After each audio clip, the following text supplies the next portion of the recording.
So, Leyla, we decided to speak about ego construction in contemplative traditions and psychotherapy, right? But before actually going into the topic, like, what's the purpose of it? Like, I want to ask your opinion about in psychotherapy or like in your understanding in contemplative traditions as well.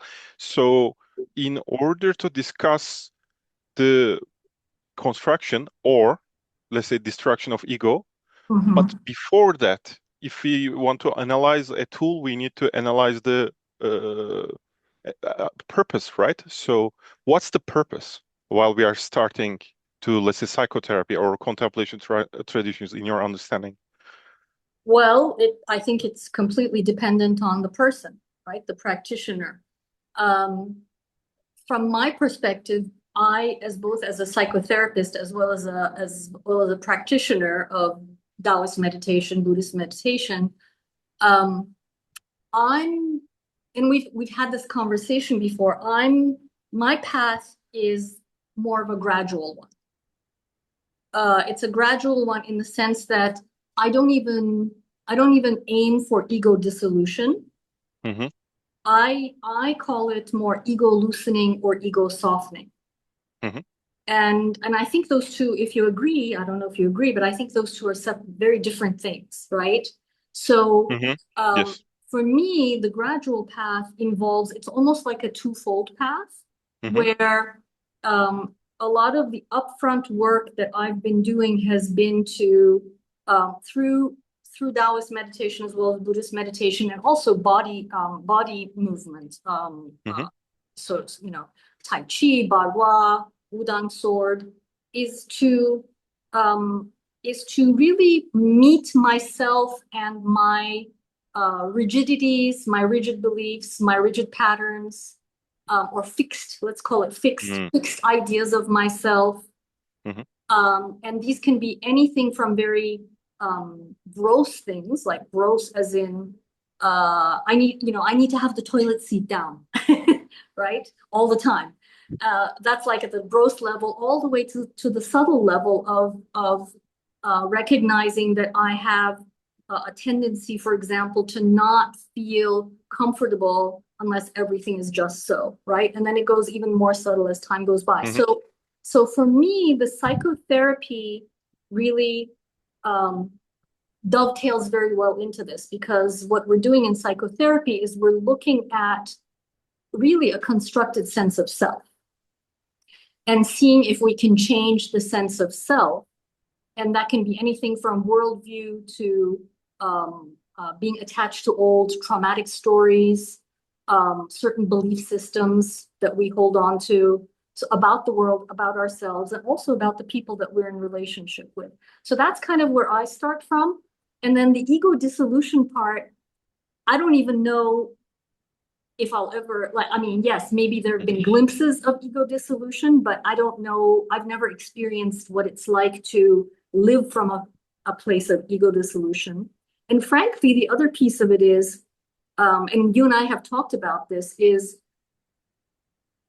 do we need to strengthen, and maybe not strengthen might not be the right word, but do we need to make a person's ego more resilient, more Can you open functional? up, like, elaborate these mechanisms, like Yeah, when yeah. we need stronger ego, like, or when we are opening up these fixations, what do Mhm. we need first? And if we don't have a nice, let's say, strong ego, what happens then? Can you elaborate these points? Yeah, absolutely. So in psychotherapy, I view my perspective or my philosophy of psychotherapy is that I'm there to help the client develop a more grounded, more centered sense of self by examining really their stories and their past and their worldview and finding places where it's fixed, it's become reality for them, but Mm-hmm. it's not really functional. So it Yeah. could be something like a parent was very narcissistic, right? Mm-hmm. Mm-hmm. And didn't and suffocated, let's say suffocated the client when they were young. Yeah.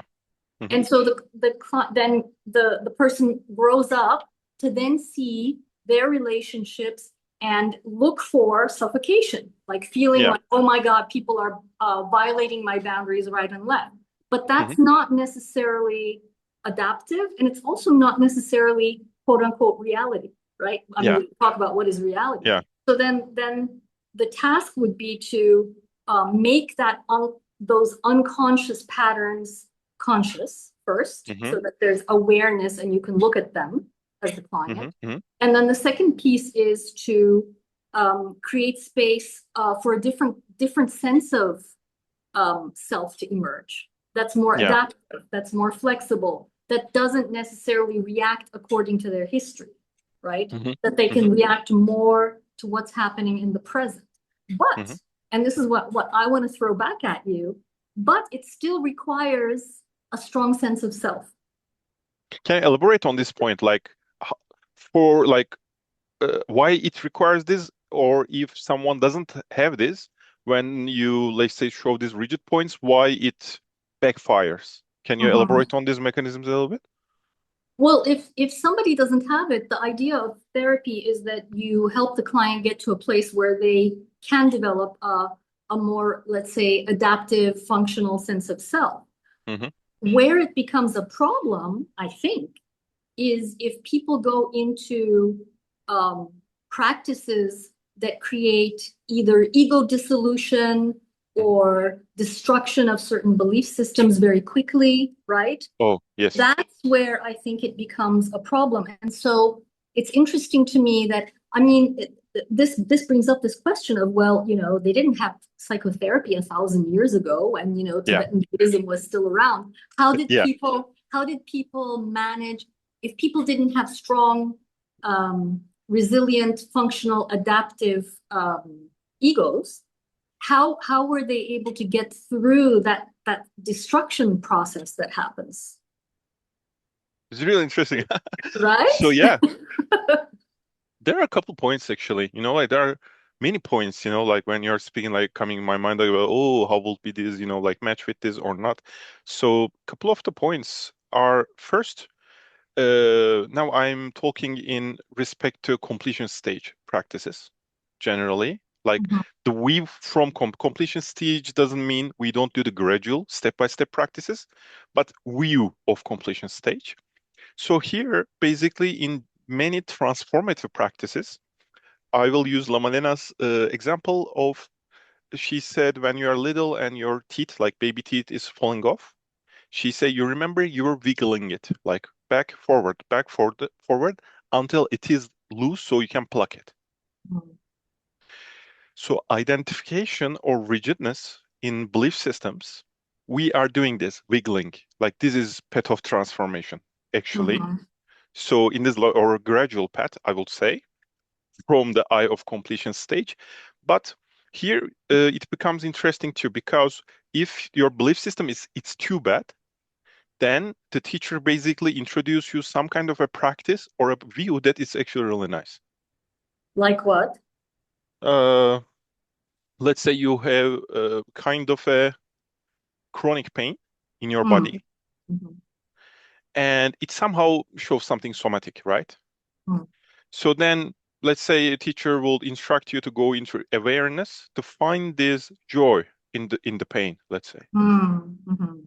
And then because of joy, actually, like the teacher can introduce how you're actually looking for this kind of pain everywhere. Mm.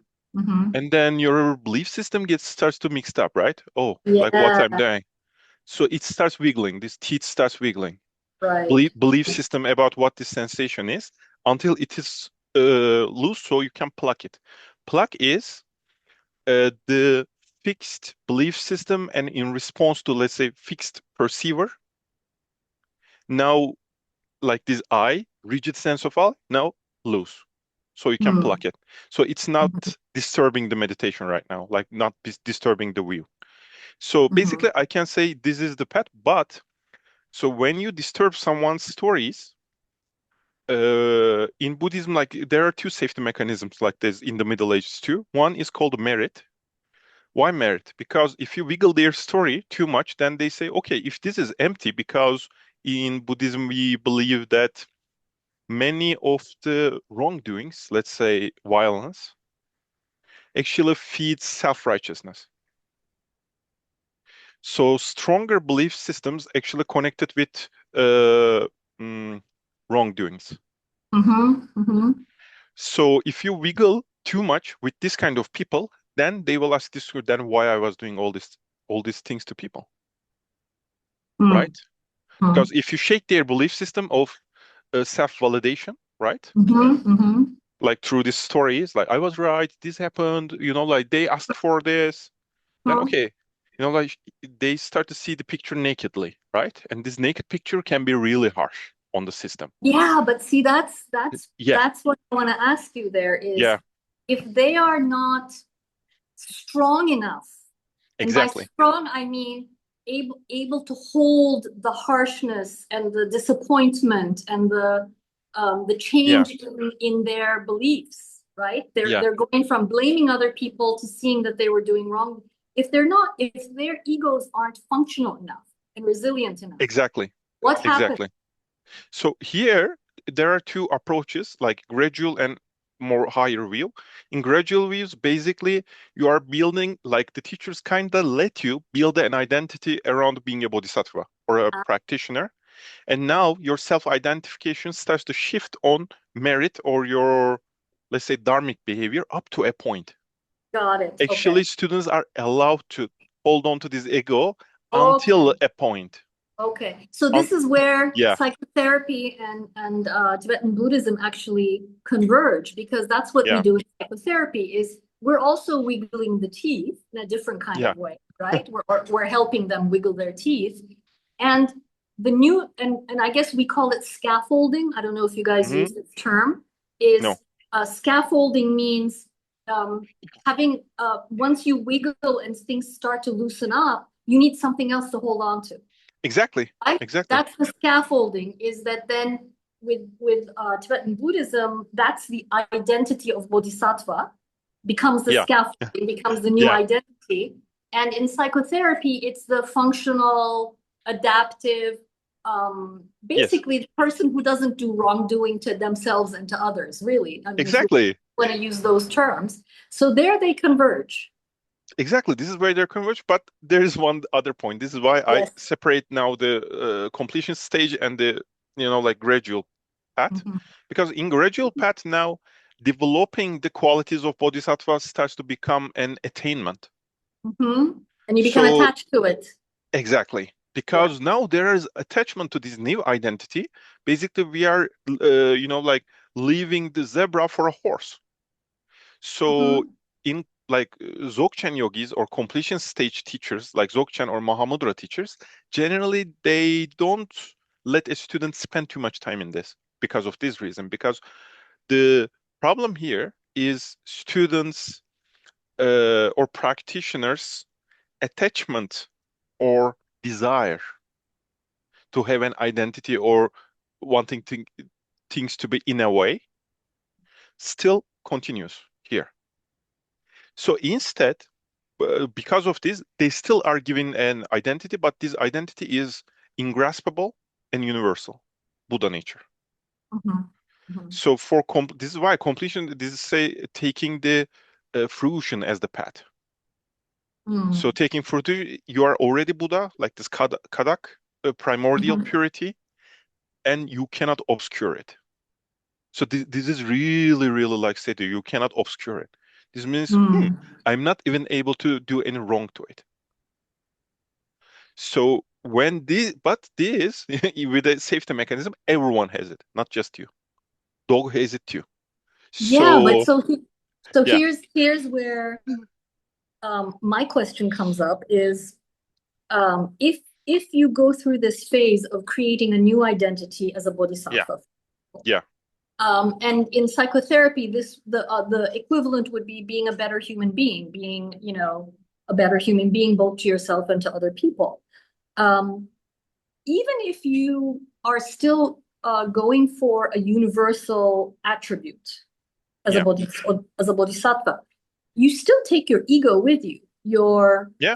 as Ismet calls it, the five dragons, right? So we Yes. put a little bit of Taoism in here. Yeah. So if you haven't really worked on your five dragons, and maybe I don't know, maybe we should talk a little bit about what are the five dragons, right? Yeah. Would you like to You introduce? no, Please, why you. don't you go? No, you do it. Okay.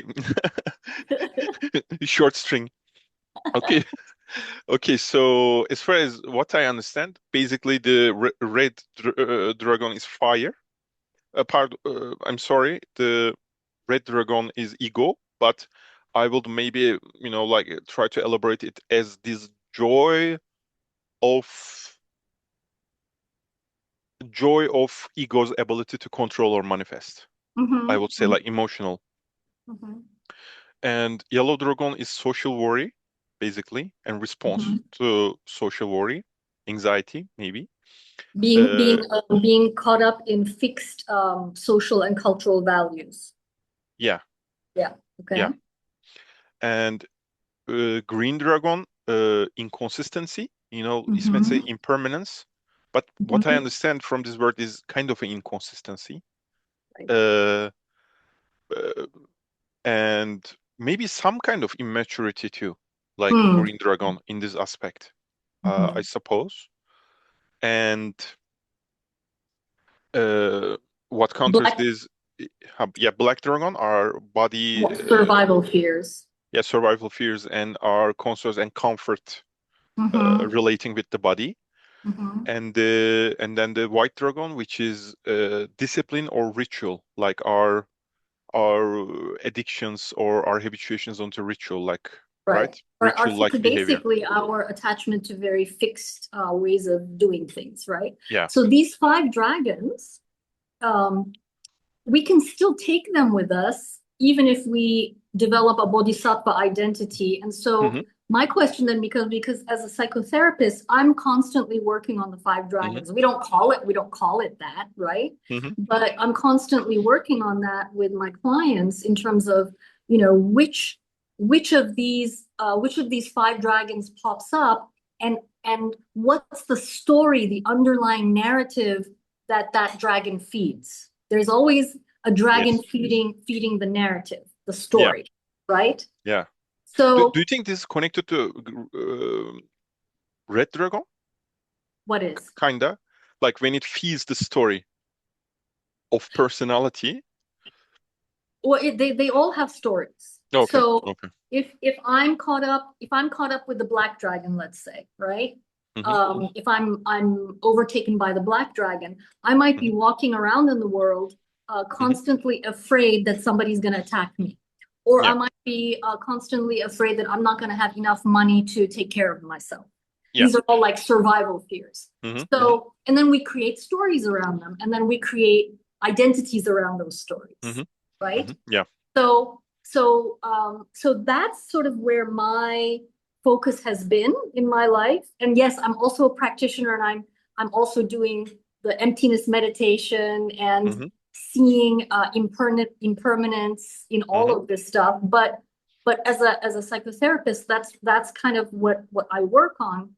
But my question to you would be then, how do people bring these with them in your work with your clients, and how do you work with those dragons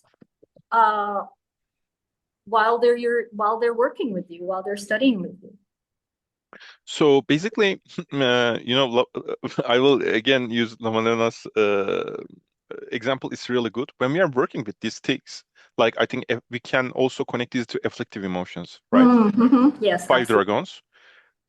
Like gradual path teaches us a whack-a-mole game. Like these things come and you like hit and it comes again.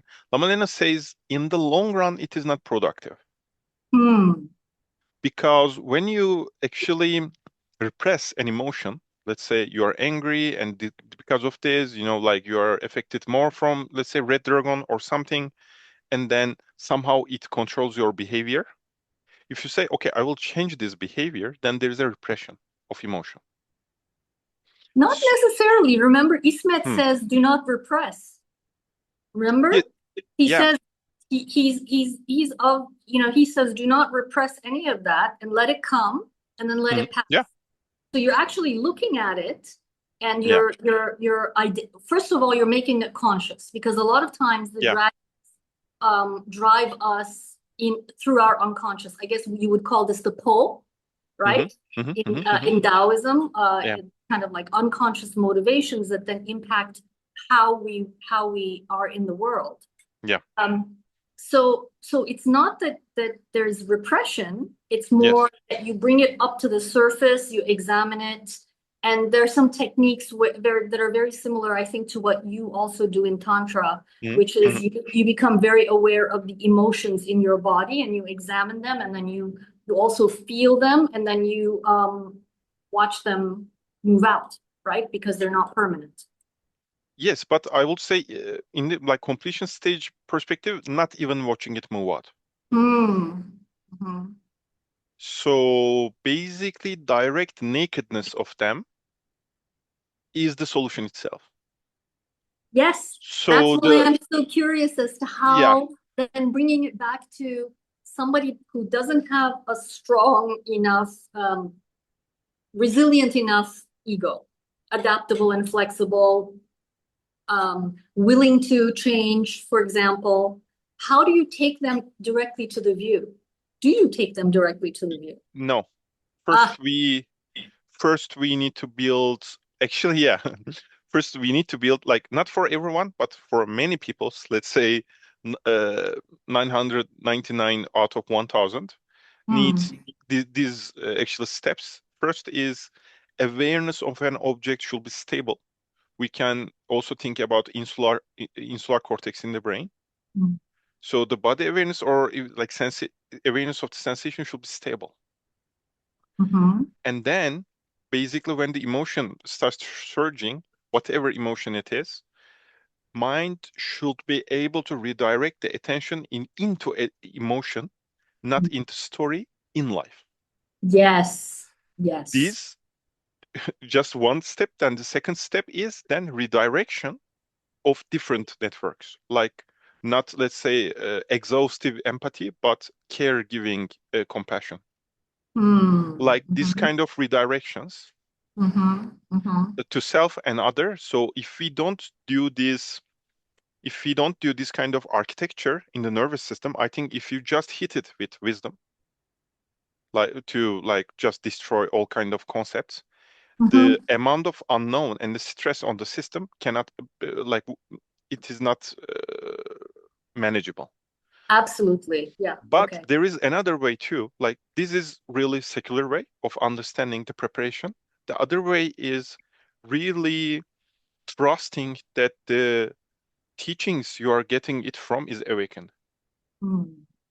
Like we take refuge into Buddha, right? If you are sincerely taking this, basically it disables this down when the wisdom comes.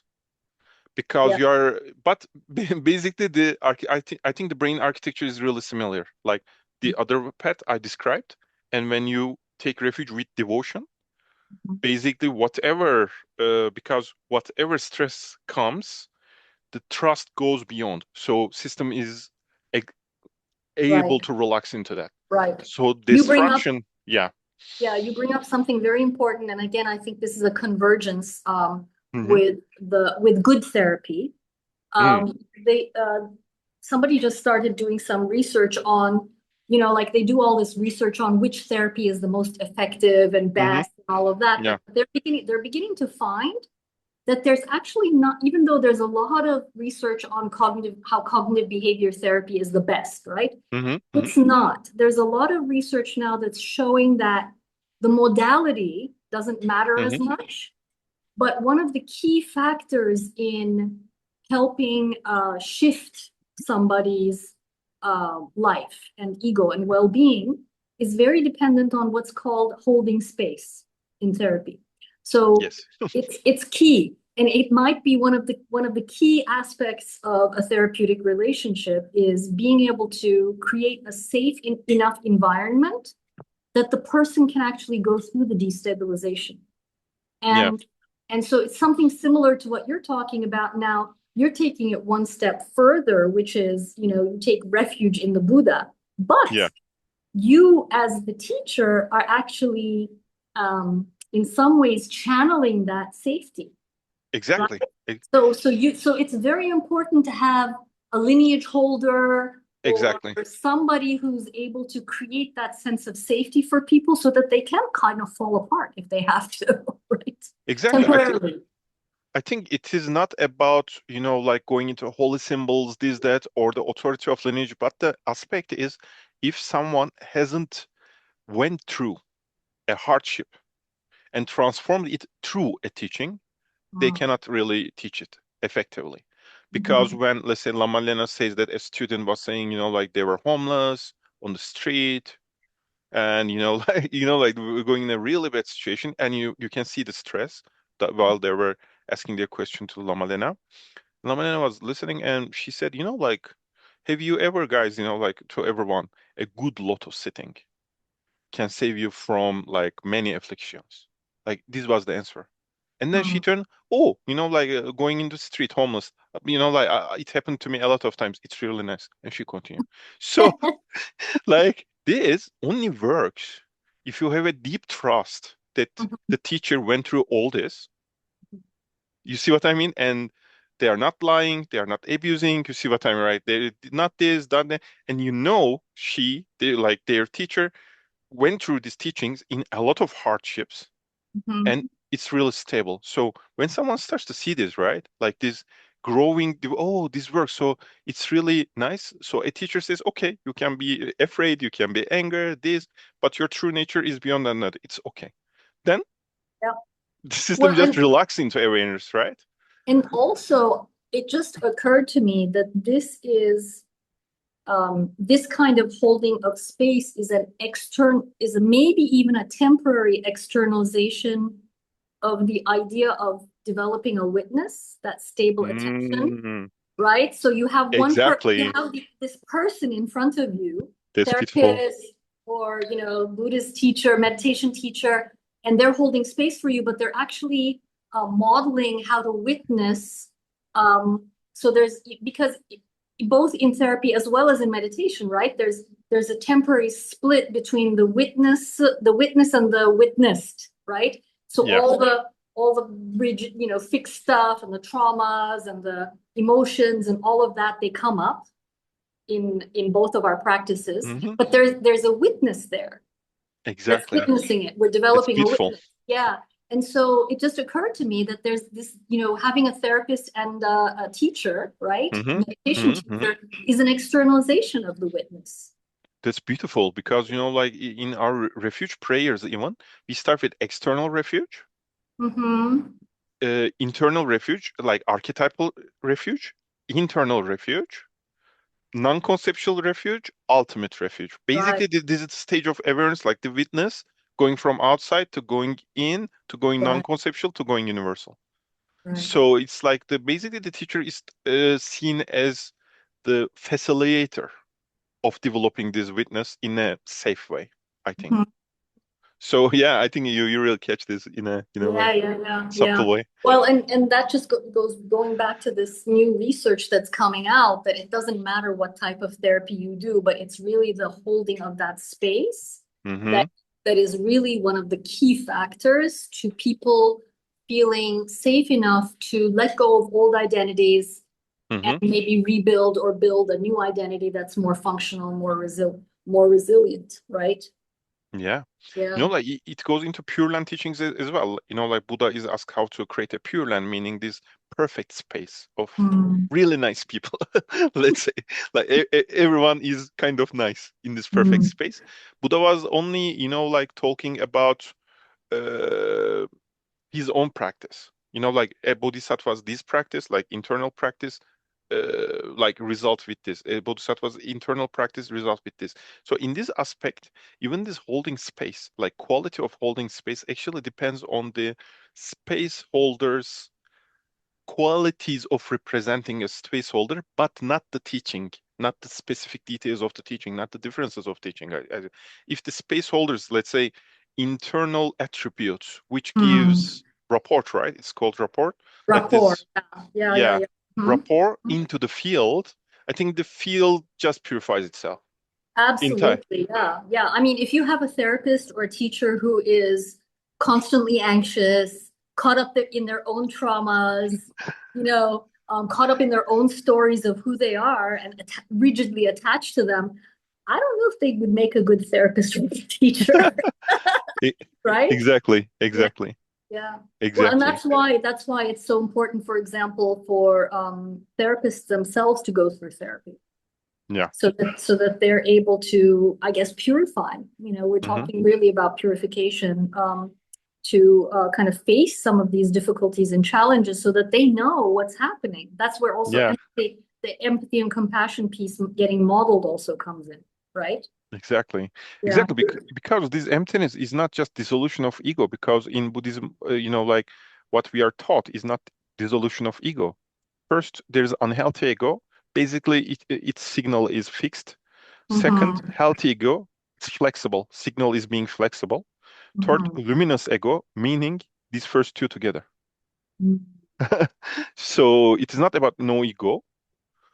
So what I think is if a teacher, like for me, what's important is in the therapy or whatever, if the space holder would, let's say, cut or transformed or went beyond the roots of our own suffering. Say more So, about that. roots of our own. So it means, let's say, if I'm, let's say, suffering because I'm kind of a greedy about success. Mm-hmm. So let's say something's happened in life, so I wasn't able to find success. So now my wishing for success being important goes into spiritual way as a escapism. So then I will find a teacher teaching how to be internally successful. Mm-hmm. So it is not just a new episode now. Like I will find out that it's not working as well. So I think the aspect here is if let's say trying to be successful, let's say somehow gives me pain, how a teacher could, let's say, solve this out. Like Mm-hmm. there are different ways. Like they can just cut the roots of this wanting to success. They might go beyond it. They might be really skillful with it. So, but somehow we need to be sure roots of this suffering is solved. Well, this is where psychotherapy might have to diverge from here because Yeah. a lot of times the for the psychotherapy to not be oppressive, Mm. it's really led by what the client wants. Yeah, this is a little bit Right? different. So if they want to, I don't know, like they're suffering because they're not making enough money, right? Yeah. Or they're in a really bad job and they want to move to a job that gives them Hmm. more meaning, more money. It's kind of our job to help, to help them get there if they Yeah. can. But in the process, part of our job is also to point out where they became rigid about it. You see what Mm. I'm saying? Yeah. So, where are they stuck in a certain belief system, negative or positive, right? Yeah. Especially how are you finished? I'm sorry. Go ahead. Yeah, yeah, go ahead. Especially in tantric Buddhism, it is similar but not similar. Like basically, it is seen someone's success would create can create merit, Mm-hmm. so making them in a better position, and it can actually serve for good things. Or maybe having it would be the fastest way of letting go of this, Mm-hmm. having Mm-hmm. access. So there, like the teacher might be helping, but what I'm emphasizing, teacher would be beyond this. Mm-hmm. Mm-hmm. This is As essential. would I will probably say, the therapist. Yeah, as yeah, would ideally, right? As yeah, the therapist that so I think what you're talking about is this idea of um achieving everything you want and yeah, then finding that it's still not enough and you're still suffering. yeah. Right? Because if the teacher believes that, yeah, being successful is a little bit important in their system, Right. so I think, yeah, they might create up a more successful person, but same amount of suffering. Because Yes. in Buddha Dharma, like we talked about purpose, purpose is liberation, right? Like this suffering becomes less. So I think this differs a little bit, but like, I repeat, it doesn't oppress like you shouldn't be successful, but more like the teacher should be beyond this. Mhm, mhm. So then how would you reconcile um like you talked about the fixed ego, the adaptive ego, and then Hmm. liberation, right? How would the fixed parts of the ego interact with the more adaptable? So let's say take the person who really wants to achieve money and good Hmm. job, right? Good job and money Hmm. and recognition. Um, that may never go away, Hmm. right? So let's say they achieve it and they stay at that job and they make good money and they're comfortable in their life, but they're also on a path to maybe I don't know if maybe liberation, right? Hmm. Maybe they're on a path to liberation, but they also are on a path to achieve worldly desires. Hmm. Are those two antithetical to each other, or can they coexist? I think they can perfectly coexist. The fixation itself, I think it will get more wiggly after some Mm, practice for sure. mhm, Fixation itself, because if fixation continues, there will be a little bit ego arising too much and thinking itself as important. This mm, is not okay, like in the long run. I think the like self-importance, because self-importance brings more identification, Dharma will stop working. Like, I don't think it will coexist, but these, like if someone has, let's say, like nervous system optimization, let's say more active nervous system, and it really triggers with competition, mm, especially in tantric way, this is just, let's say, tuned up. Tuned up meaning the behavior is still there or energy is still there, but the mind opens more up to consider others mm, and seeing the potential of transformation of this energy in themselves in more different ways. Let's say energy is same, but more flexibility in the brain at the same time. mm, Basically, this is what tantric path of transformation does. mm, mhm, So you can see tantric teachers generally praise many different wishes from students. Like Lama Glen once said, like one of the students said, I want to really marry. Okay, Lama Glen says, I can teach you some mantras. Do you want a really good lover or do you want mm. someone rich? And students said, why I can't have both? And then the Lama Glen says, okay, with this mantra, you can have both. And then she found it. He says Really? so. Yeah, yeah, yeah. And like he like special tantric teachers teach this kind of Mhm, stuff. But all these teachings, like some kind of engraved in the body system, like energetical system, to open up compassion and lessen the self-importance. mhm, So let's say they are not condemning a really good runner, like don't run, but mhm, they're thinking how this really good running is really supporting whole ecosystem.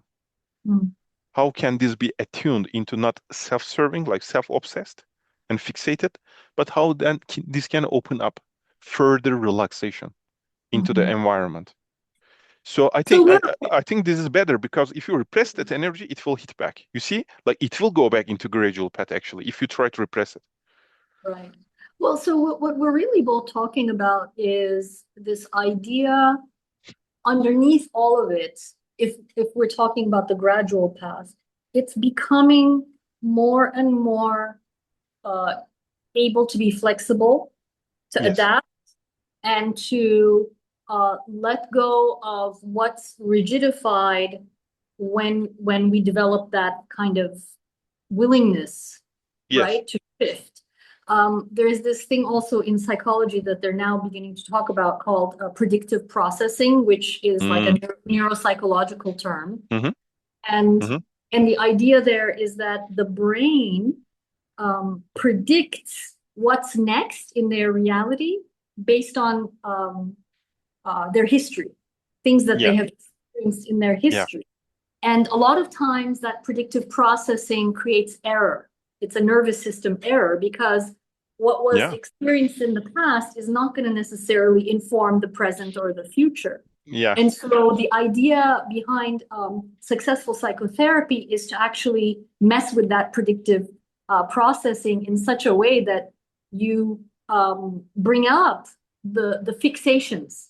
Like, oh, well, if my mother was narcissistic, then Mm-hmm. I'm going to be suffocated by everybody. That's Mm-hmm. like a, Mm-hmm. and that's an error in predictive processing, right? That my expectation is that now I'm going to be suffocated by everybody around me, or Yeah, controlled by everybody around me. So, exactly. so the idea then becomes, can we get to a place of, first, number one, seeing that error, that Yes. nervous system error, that predictive processing error, and then number two, shifting it. So Mm-hmm. that if we shift it internally, then our experience of reality also changes outside, Mm. right? Yeah. Yeah. I can maybe talk just a little bit about tantric steps of this if you want. Yeah, that would be The wonderful. first, like basically, like actually the definitions are really simple, I think. The belief system or behavior that puts yourself more important than other beings should be understood, and the harms it brings to others and you should be understood. And then the wanting to change should be decided. Then your true nature is not this, is established. After then, like now this predictive reason recording it happens. It's really interesting because first you bring out this devotion to, let's say, a perfect awakened being, like enlightenment, the best thing that could be. And then you generate this. After you generate this, now you expect everything in your life is a manifestation or teaching through this aspect. Mm. So now you created, okay, this was my old behavior, which results with this kind of predictive reality. Now I understand this, like I tag this. Now I Mhm. understand I have actually a perfect possibility. Mm. I decide on this behavior. And what is this? It is coming from wisdom. It means I cannot really predict the best thing. I can only learn. And Mhm. where is this coming from? Everywhere. Mm. Non-conceptual. So what is this? I look for devotion.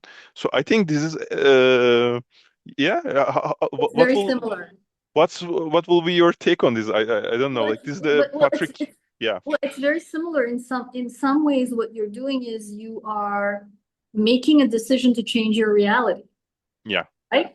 And then first you change that reality internally, and then that gets reflected externally. But what's important in, I think, what you're saying is, when you exchange one version of reality for another, you're not going for another rigid version of reality. You're going Exactly. for a more open, flexible, let's say, either belief system or worldview or whatever you want to call it, right? Is that you're actually becoming open to change, Exactly. constant change, right? Exactly like that. Because Exactly like. you're getting so not only are you creating your reality, right, Mm-hmm. through Mm-hmm. Mm-hmm. the correct predictive, let's say, Mm-hmm. processing, but your reality is also giving you back the information, Yeah. feedback, and then you're constantly updating your operating system. Yeah. Yeah. In tantric verse, you are, like just going beyond obscurations, so reality reveal its perfection. Hmm. This perfection is unknown and limitless. So yeah, this constant updating, constant changing, constant, yeah, movement. I will say, yeah. Cool. Thank you, Leyla. Thank you, Khan. This was fun. Let's do Yeah, it again. yeah, Let's let's do talk it again. about sex next.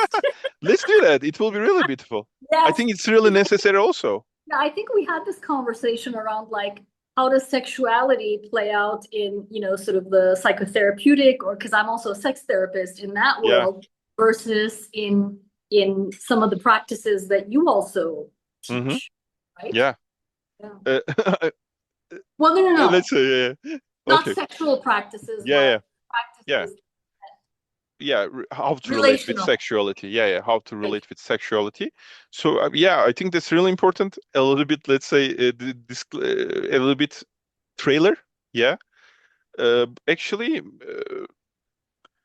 it is not known this way generally, but repressed sexuality is one of the biggest dangers in spirituality, in Buddha's Mhm. way. Repressed sexuality. It Mhm. can really fuck up with the psyche and Yeah, really create a lot of delusions. absolutely. So let's go with that topic next Okay, time. good trailer for next time. Okay, thank you so much, Leila. Thank you, Khan. Take care. Take care.